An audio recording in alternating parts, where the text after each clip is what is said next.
without further ado, from Houston, Texas, put your hands together for my friend, Mr. Bob Smiley. What is up? Yeah. Man. Thank you guys for coming out. It's an honor to be up here with Ken Kington. I've known Ken Kington for a long, I don't even think of him as a friend. I think of him more as a great-great-grandfather. And it is. We're all comedians. I'm a comedian. I wasn't always a comedian. I was a stay-at-home dad for a while, but then I had kids. And so I went out and started making people laugh. And we were talking backstage because not everybody likes to laugh. That boggles my... Actually, yesterday, I was in Alabama, and I was standing behind a guy at an ATM. I thought this was hilarious, but as soon as he put in his password, I just went, "Got it!" And I took off running.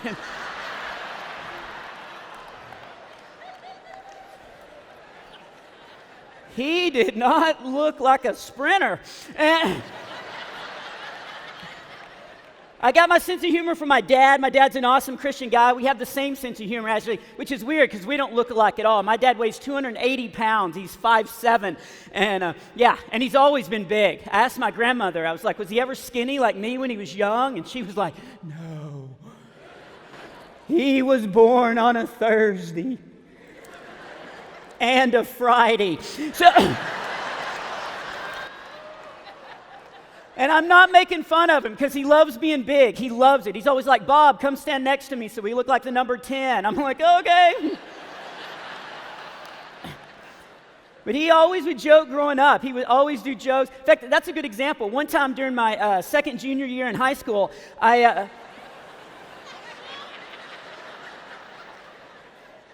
I was not good at school. God gave me other talents elsewhere. At school, first of all, I went to a small school. I grew up in a town with 281 people in it. That was it. We had nothing. We had a little school, and then we had a little store, but it was a drive-through tobacco barn. So I don't know what happened there. I guess rednecks just pulled up. We're like, "Yeah, fill her up, please." And I would get in trouble at school because my brain didn't process. At first grade, my teacher said, "Class, you have to raise your hand to go to the bathroom." I was like, "No, you don't. Watch."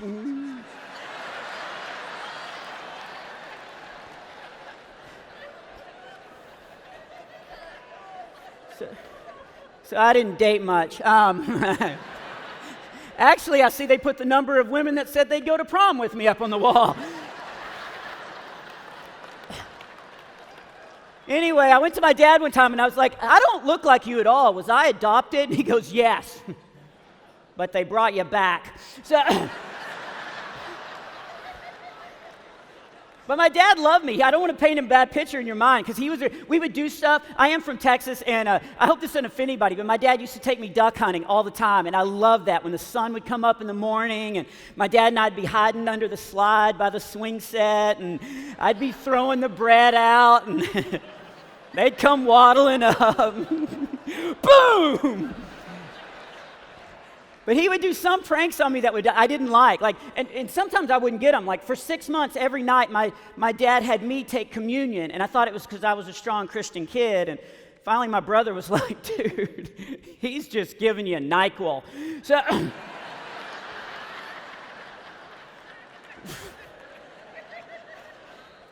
I like how some of you are laughing and some of you are like, "That's a good idea."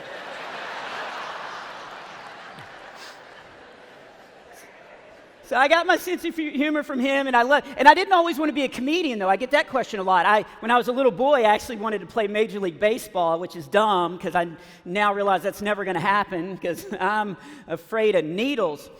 So...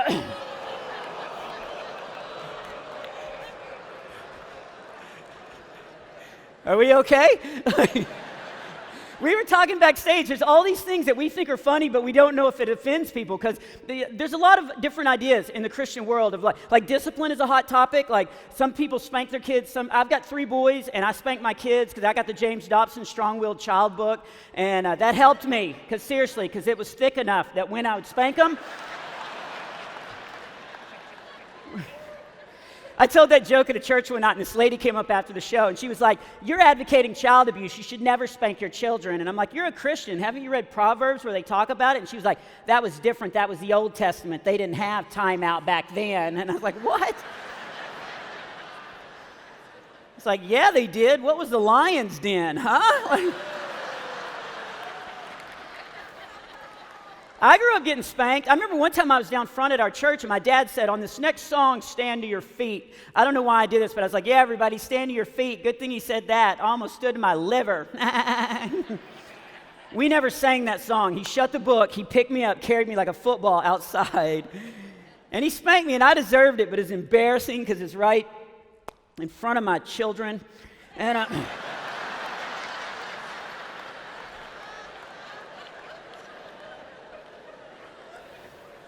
so you're not supposed to talk about discipline. The other one is a hot topic I didn't know about either, Halloween. I didn't know because we grew up trick-or-treating. I let my kids trick-or-treat and I'm not trying to change your mind, but I believe that is the best way to teach children about the IRS. I let them go get candy, and when they get home, I take 50% of it.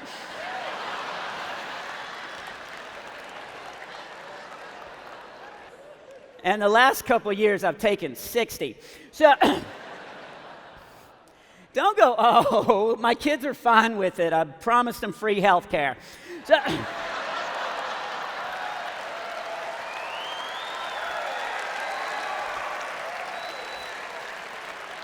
really? Okay. Wasn't expecting that here. I'm Bob Smiley, and I approve this message. No, I'm not a political comic. If you didn't applaud, please know I totally respect. And I would honestly never, ever, ever compare myself to the government. I mean, because come on, my website works. So, it does. You should Google it. So, I love my job. God has really blessed me. But my favorite job, and I'm not saying this to brag as a Christian, but 16 years ago, I started a non-profit organization called Being a Dad. And it is so expensive. And I've got 3 boys. The first 2 we had in the hospital. The third one, I don't know if it's popular here, but in Texas, I read an article that it was better to have the baby underwater. And so we did that. And oh, don't do that. Seriously, turns out not everybody at that YMCA had read that article.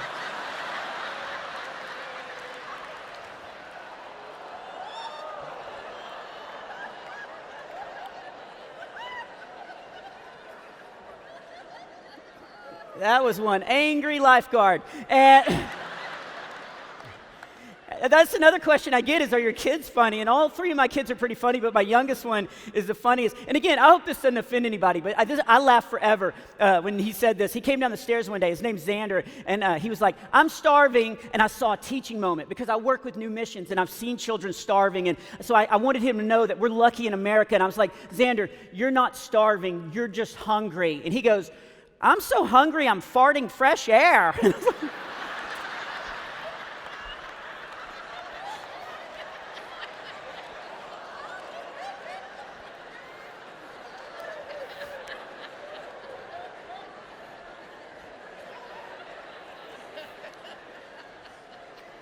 It's hard to argue with that. That's pretty hungry, right? But the thing is, and so I love raising my kids, even though it's difficult. Like there's all this stuff that, my kids are all into technology, and I have to keep up with all that because there's so much. Because I think honestly, that's one of my problems with America is they put technology on things we don't even. I don't know. I don't know how long the automatic motion sensing lights are supposed to stay on in a public restroom. I just know at my church it's not long enough. You know what I'm talking about? You walk in, and as long as you're there and you move around every once in a while, the lights will stay on. You go into a stall, it's a game of beat the clock.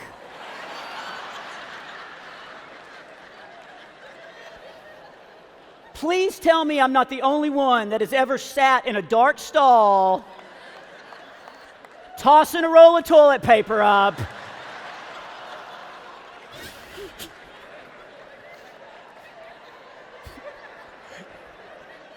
I'm not laughing at my own bit. I'm laughing because it happened today. It did. The lights went out, and I started laughing because I talk about it on stage, and the best part was I took a roll of toilet paper, tossed it up, the lights came on. It worked. And in the stall next to me, I heard, "Thank you."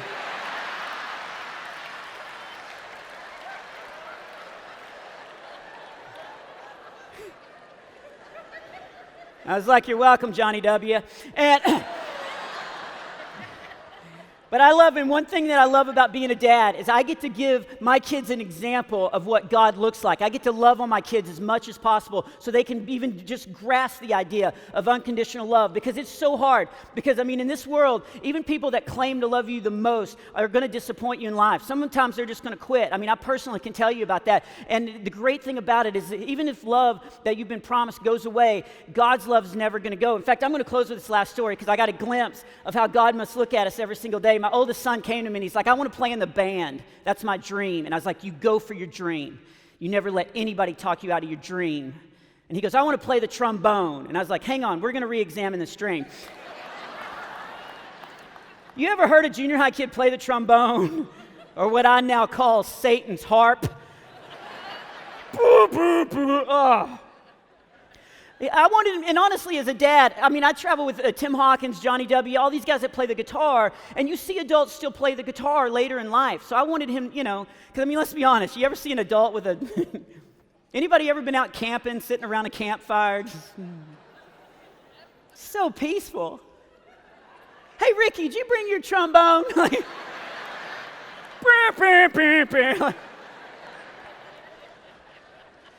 I did a DVD with Tim Hawkins. If you don't know him, by the way, look him up. He is definitely the second best Christian comedian out there. And I did a DVD, I got it in the back, that I did with him. He played his guitar at his house. I stayed at his house. He played his guitar until his kid fell asleep, which is so beautiful. But now I'm worried about my grandson because my son's going to be standing over the crib going, hey, bam, bam, bam, bam. But he wanted a trombone, so I bought him one, which, by the way, is $1,200. $1,200. I'm not advocating it, but that's why people cuss. So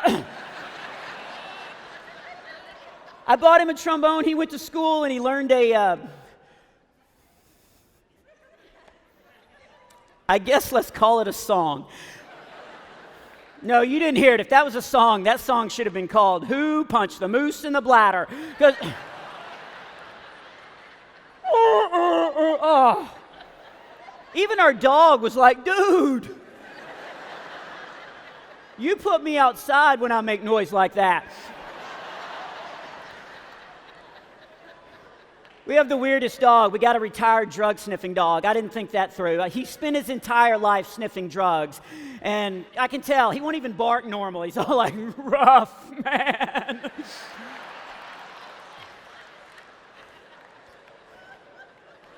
Anyway, back to my son. He was playing this song, and I'm going to tell the truth, it was not good.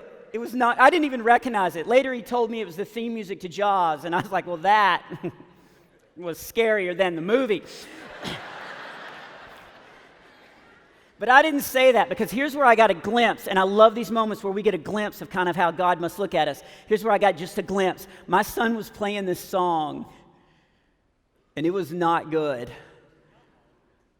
And I have never loved a song more, because my son was playing a song for me. And that's where I got a glimpse of how God must look at us every single day. And that's why I want to be a part of New Missions, because sometimes these kids, they feel like the world has given up on them. But guess what?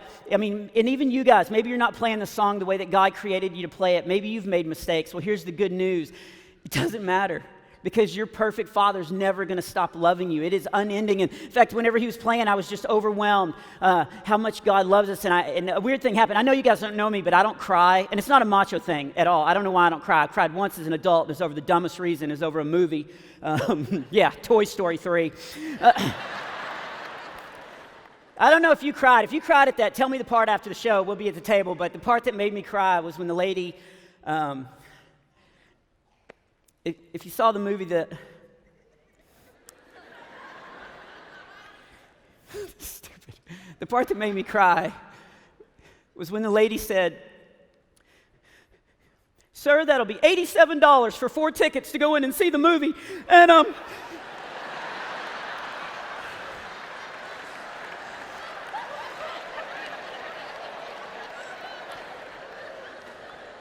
why is it so expensive, huh? Anybody else make popcorn at home and then sneak it in, huh? Yes. And then sell it to other people?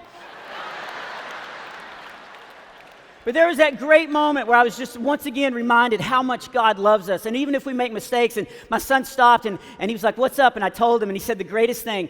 He goes, and he gets it. He goes, "Yeah, I know what? I know God's amazing, but you know what? I love you, and you're a great dad." And my heart melted. And then he goes, "Guess what?" And I was like, "What?" And he goes, "We learned 2 songs.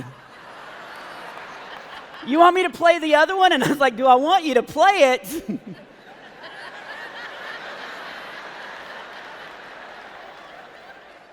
No. I mean, I do, but it is late. It is time for you to take your communion. So